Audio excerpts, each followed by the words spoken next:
ഏഷ്യയിലെ ഏറ്റവും വലിയ ഹെലികോപ്റ്റർ ഫാക്ടറി കർണാടകയിലെ തുമക്കുരുവിൽ പ്രധാനമന്ത്രി നരേന്ദ്രമോദി ഉദ്ഘാടനം ചെയ്തു. ഹിന്ദുസ്ഥാൻ എയ്റോനോട്ടിക് ലിമിറ്റഡിന്റെ കീഴിലുള്ള ഫാക്ടറിയിൽ 30 ഹെലികോപ്റ്ററുകൾ ഒരു വർഷം നിർമ്മിക്കാനാകും.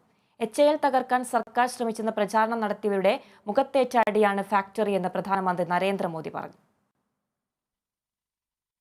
തുമകുരുവിലെ വിശാലമായ ഹെലികോപ്റ്റർ നിർമ്മാണ സമുച്ചയം 615 ഏക്കറിൽ പരന്നുകിടക്കുന്നതാണ്. മേക്കിംഗ് ഇന്ത്യയുടെ ഭാഗമായിട്ടാണ് കേന്ദ്രം പദ്ധതി ആവിഷ്കരിച്ചത്. 2016-ൽ ഫാക്ടറിക്ക് പ്രധാനമന്ത്രി തറക്കല്ലിട്ടു.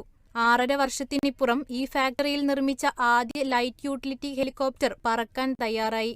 നിലവിൽ 30 ഹെലികോപ്റ്ററുകൾ വരെ ഒരു വർഷം നിർമ്മിക്കാനുള്ള സൗകര്യം തുമകുരുവിലെ ഈ ഫാക്ടറിയിൽ തയ്യാറാണ്.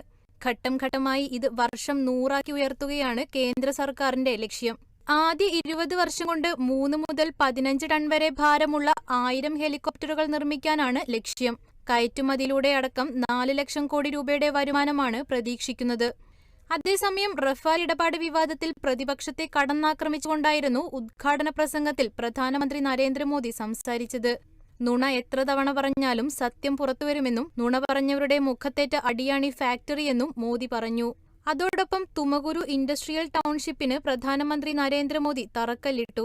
തുമകുരുവിലെ തിത്തൂരിലും ചിക്കനായകഹള്ളിയിലും ജൽജീവൻ മിഷന്റെ കീഴിൽ 600 കോടിയോളം ചെലവ് പ്രതീക്ഷിക്കുന്ന 2 കുടിവെള്ള പദ്ധതികളും ഉദ്ഘാടനം ചെയ്തു. News desk, Kerala vision news.